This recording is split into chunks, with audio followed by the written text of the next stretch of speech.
uma aula muito importante. Aqui a gente vai estar falando sobre quais são os elementos, quais são as coisas que eu preciso atentar para identificar muito mais do que acerto e erro. E a gente vai estar falando de elementos que são básicos para que a criança realmente consiga ter um desenvolvimento, ter uma aprendizagem, ter repertórios de independência, ela consiga adquirir um ensino muito mais rápido. Muitas vezes, quando a gente está ensinando algo para uma criança, com análise do comportamento, a gente vai usar de recursos, por exemplo, como ajuda física, que a gente já até mencionou anteriormente. Então, a gente pega mão sobre mão e direciona para a criança fazer alguma coisa. Mas o que acontece? Imagina, por exemplo, que vocês querem me ensinar a retirar um livro daqui, e eu não sei fazer isso, certo? Mas vamos lá.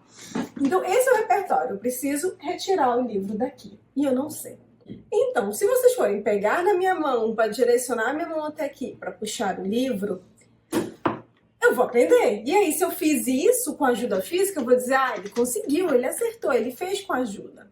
Mas o que acontece? Imagina que, de repente, vocês pegam na minha mão e olhem para o meu comportamento, ok? Imaginem que tem uma mão aqui invisível sobre essa que vai direcionar até o livro, tá?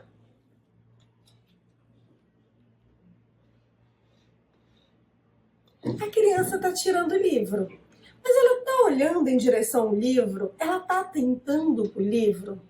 Não, está olhando para o outro lado, olhando para cima. Essa é uma das coisas que a gente precisa atentar. Quando a gente fala de muito mais do que identificar acerto e erro, a gente precisa atentar se a criança realmente está pronta para realizar aquele ensino. E a gente precisa atentar se a criança está realmente interessada e ela tem esse olhar e busca pelo ensino. Eu sei que muitas vezes isso pode ser um grande desafio no começo, que algumas crianças têm um repertório maior de desatenção, que algumas crianças têm um repertório maior de olhar para outras coisas, mas a gente precisa ter o foco nisso. A criança está atenta a mim, ela está atenta àquilo que eu quero ensinar.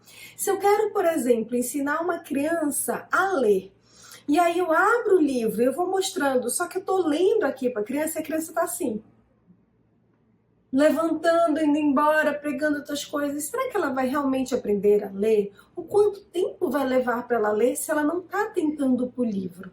Então, identificar se a criança está olhando para o que você quer mostrar para ela, para o que você quer ensinar, e identificar se a criança está olhando para você, são componentes básicos e essenciais para que a aprendizagem ocorra e ocorra com sucesso.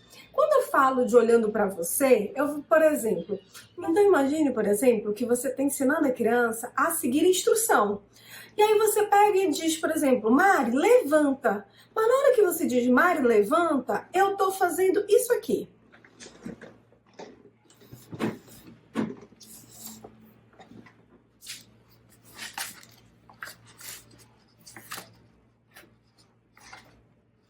O que vai acontecer se eu estou olhando para um livro, se eu estou atento para outra coisa? Muitas vezes, nesse repertório... Muitas vezes, neste repertório, a criança não está olhando, não está atentando a você. Aí o que acontece? A gente fica lá, Mari, olha, Mari, é para levantar, Mari, vamos levantar? Vamos, levanta. A gente acaba repetindo a instrução várias e várias vezes. Por quê? Porque a criança ela não estava atenta, ela não estava observando, sequer que às vezes que o outro estava ali, ela não estava numa interação com o outro.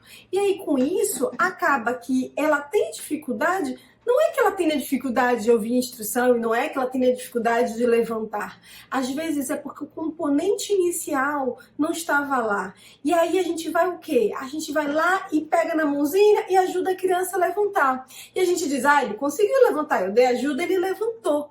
Mas ele não levantou com independência e ele muitas vezes não ouviu a instrução levantar e aí teve ajuda. Essa ajuda, ela vem, a criança levanta. Mas muitas vezes, essa ajuda, ela vai vir desconectada da instrução, porque a criança não prestou atenção nessa instrução primeira, mesmo que você tenha repetido várias vezes, porque o componente inicial dela tentar para você não estava lá. Então, identificar se a criança atenta para você, se a criança atenta para a instrução, é básico e essencial para que eu consiga ver muito além de acertos e erros, para que eu consiga ver se há uma conexão, se a criança está realmente atentando para os elementos que são importantes. Isso, gente, vai acontecer em um mundo de coisas. Então, às vezes, por exemplo, imagina que é colocado para a criança de pegar um prato e levar esse prato para a mesa, por exemplo. Estamos ensinando atividades de vida diária. Mas aí, esse ensino, a criança às vezes está lá, você está dando ajuda, ela está levando, mas ela não está olhando para a mesa. Ela está permitindo que você dê ajuda para ela colocar algo de um lado para o outro, mas ela não está fazendo essa conexão. Qual é a conexão? Olha, quando eu termino de comer e um prato está sujo, eu vou pegar esse prato e vou levar até a pia, por exemplo. Então, essa conexão, ou então, quando eu quero comer, eu vou lá, tiro um prato e levo até a mesa. Isso é importante. E vocês veem que isso envolve a criança tentar para os contextos, para o que está sendo vivendo.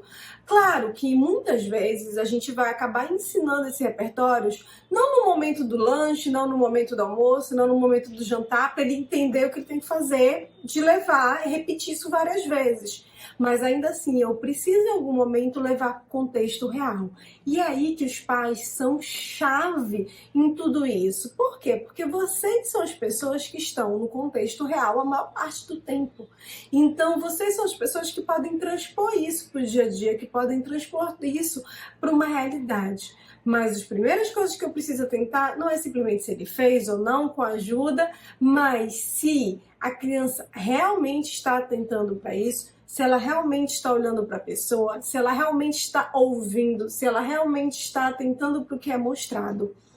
Nisso de atentar para o que é mostrado, que está sendo indicado para ela, a gente falou um pouquinho sobre esse atentar para o que o outro está apontando. Aqui, novamente, a gente tem uma coisa muito importante. Imagina, por exemplo, que eu estou dizendo para ela pegar o sapato.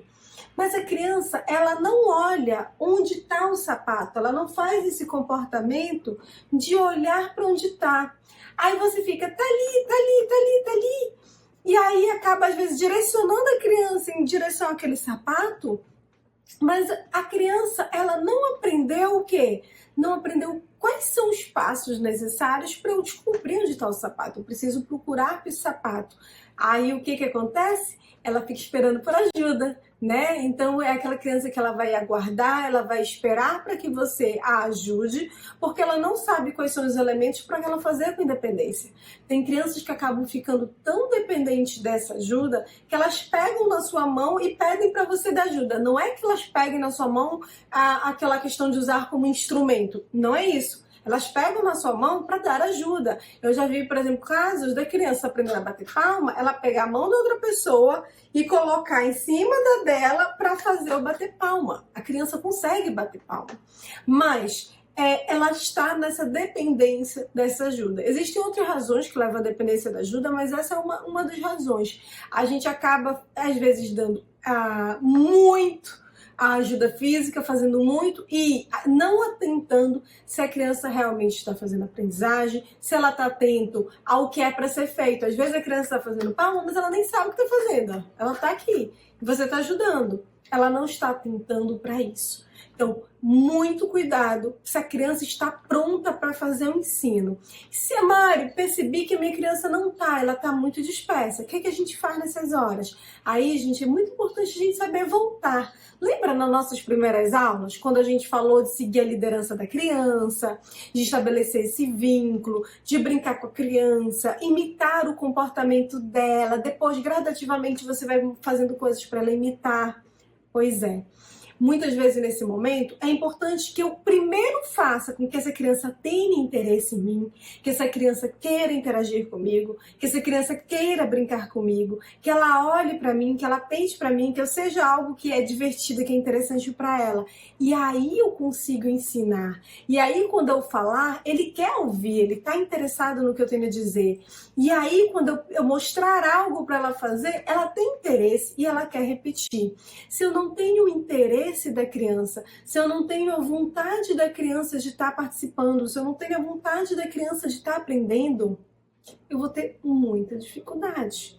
Eu vou ter muita dificuldade que a aprendizagem ocorra. Em geral, essa aprendizagem ela vai ser mais lenta e é uma aprendizagem que ela é mais custosa para todos os lados e muitas vezes é uma aprendizagem que não se mantém.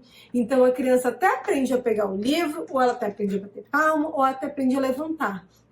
Mas acaba que essa aprendizagem fica limitada. Fica limitada a um contexto, fica limitada a uma situação, fica limitada a um ambiente. Então, a gente não pode permitir que isso aconteça. O nosso objetivo é que vá para a vida, né? O nosso objetivo é que seja algo usado no dia a dia. Então, muita atenção. Minha criança está pronta para aprender, ela está atenta a mim, ela está atenta ao que eu estou mostrando para ela. E isso é algo que vem antes de eu sequer começar o ensino. Se eu não tenho essa atenção a mim, se eu não tenho essa atenção ao que eu estou mostrando, eu preciso primeiro trabalhar isso. E depois eu vou trabalhar o ensino da criança, depois eu vou trabalhar outras habilidades que eu queira mostrar, que eu queira ensinar para a criança. Então vejam que vai muito além de ela fez ou ela não fez. Vai se ela realmente está interessada em fazer aquela aprendizagem. E existem vários indícios, vários sinais que a criança dá de que ela não está interessada. E muitas vezes a gente acaba passando um pouquinho por cima desses sinais. E a gente precisa evitar que isso aconteça. A gente vai falar muito mais sobre isso na nossa próxima aula.